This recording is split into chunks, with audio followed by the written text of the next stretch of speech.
So what I wanted to say while I'm on this epic voyage across the land is, up to now, we have been focusing on the basic frailing strum, and just recently started working on two chords, the D7 and the G. Well, obviously, open G was easy enough, wasn't it?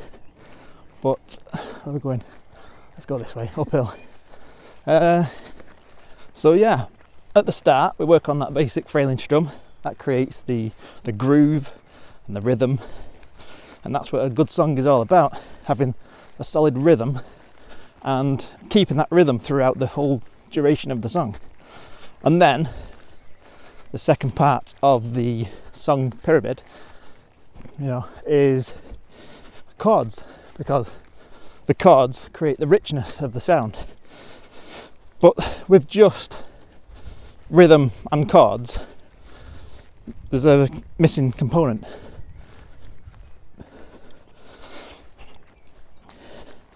And that missing component is the final piece of the song pyramid.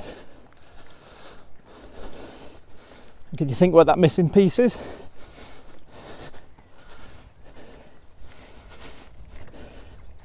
So the last piece of the pyramid is the melody. So the song pyramid, this isn't any music theory, by the way, this is just my own creation. So the song pyramid, the base of the pyramid, the big foundation, is what we've been working on up to now. That's the rhythm. And we create the rhythm using the basic frailing strum, because at the moment, the basic frailing strum is like it has the perfect balance of melody, rhythm, groove, and drive. That's why we learn it first, because it's the perfect strumming pattern to make music. I wanted to call it Banjo Adventures because I wanted every video lesson to be outside and out in the open, with views like this, but I couldn't carry my tripod and big camera and all the other equipment and my banjo. It was getting too heavy and cumbersome.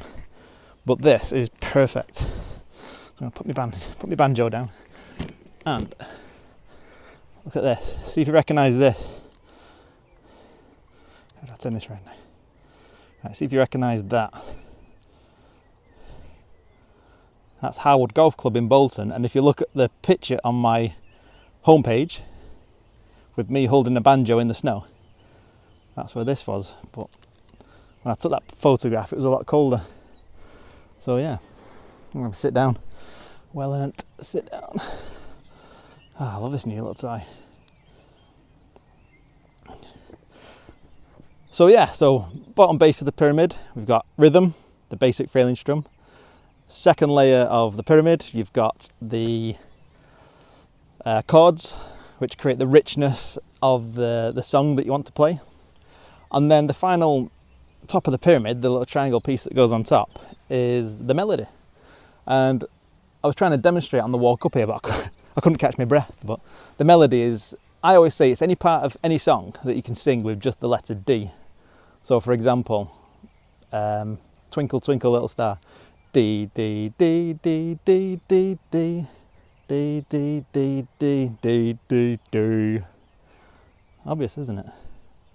So yeah, so the melody is like the skeleton of the song. And with the banjo, especially with clawhammer banjo, we are like a one-man band where we're piecing these three layers, these three pyramid layers together to create a song. So what we are going to do in this module is we are going to become song makers. And the first two songs that we're going to learn are going to be Skip to My Lou and Mary Had a Little Lamb. And the reason for that is they are two very great songs, recognisable, simple to learn. I wouldn't say easy because nothing's easy at this stage. We're still beginners. We're still learning as we go. But as far as like first songs go, these are going to be the quintessential easy first songs to get cracking on with. So for that reason, that's what we're going to do in this module. Now we're going to spend our time with the exercises that I put together in the practice section, and we're going to piece together the 2 songs one at a time. Skip to My Lou first, and then Mary Had a Little Lamb. And yeah, as anything, it's just a case of practice, repetition, getting comfortable, you know, having that basic frailing strum see it all the way through, and creating your first banjo song. And I think once you've got the first song or the first 2 songs in the bag, that is when you can officially say, you know, you are a banjo player. Then you can play a song from start to finish without help. That's an amazing achievement. So we'll get on with it, and good luck. And as always, let me know how you get on in the banjo cabin.